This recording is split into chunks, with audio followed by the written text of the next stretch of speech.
Hello, today we are going to be doing some rotations, so I'm going to quickly walk you through what they all are. First, we're going to be having a Lego station at the carpet. When you're done at Legos, then you will go over to this food-themed book station. There are lots of fun stories and cookbooks over here for you to look at. There's tessellation tiles, and you can make anything you want over here, but if you want to make something food-themed, you sure can. Texture plates. I've got this wonderful example of an ice cream cone. Your first step would be to draw the thing that you're drawing, and then you can use texture plates to make the texture. So if I was drawing an apple, I could draw the apple first, and then I can use texture plates to color it in. So I'm going to grab a texture plate and hold this still and color over the top of it in each space. You can change textures if you would like.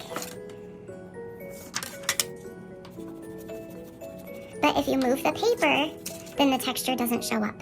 So make sure you hold your paper still and color it in so the texture shows up like that.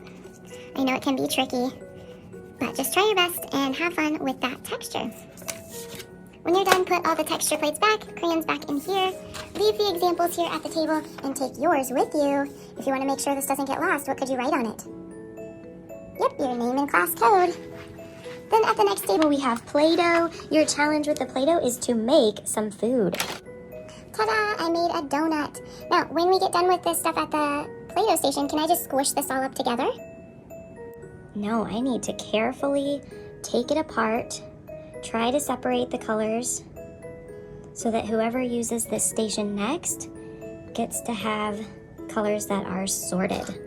Sometimes the colors do get mixed and it's hard to get them back the way they were, but hopefully we can keep all of the Play-Doh in the containers so they don't dry out. If there are little specks on the table like this, you can use a bigger piece of Play-Doh to collect all of those and get them picked up. Then put them back in the container with the lid on, tools back in the bin. Check the floor to see if you dropped any tools before moving on to the next table, and remember to grab your paper. All right, at this table, you are gonna be able to make a pencil pal. So for this project, you're going to choose one of these templates, and you're going to make a little pencil pal on foam paper and cut it out. So we're going to grab one of these, put it on our paper, trace it, and then cut it out. Now the tricky thing with this is that we're going to be using colorful Sharpies to color this, and sometimes what happens is if I have some Sharpie already on the foam and then I try to color over it, it mixes the color. So here's the color by itself. Get in a little closer so you can see this. Here's the color by itself. Here's the color as it goes over top of the Sharpie. It mixes with the black. So what you kind of need to do is color this first and then outline in Sharpie if you want to. But notice that a lot of my details are not outlined in Sharpie. They're just drawn on with the color that I'm going to use, which is a lot different than what we usually do. This donut was really tricky to color because I had already outlined with black, and then it kept mixing in with the tan color that I wanted to use, so I ended up making it a chocolate donut because the chocolate was dark enough to cover up the black that was mixing with it. Alright, so let's speed.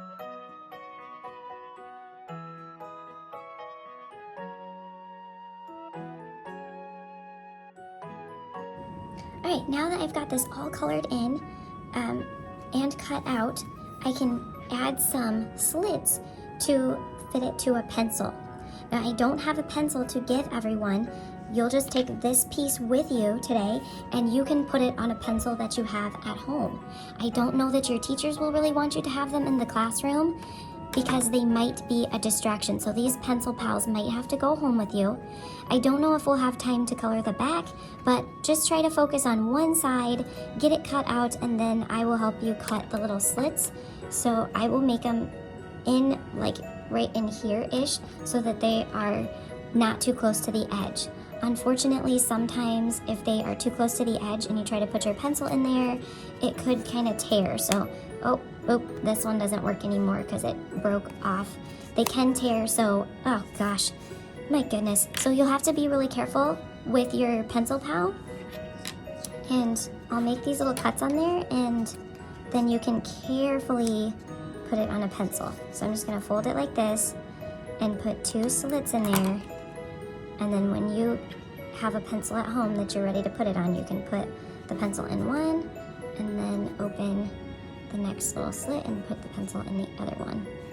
And then it just kind of stays at the top of your pencil like that, so you can write with it. Now you can see it on both sides, so like I said, if you do have time, you can color the back. Make sure you get your name and class code on the back so that if it gets lost, we can return it to you. All right, I hope you have fun today.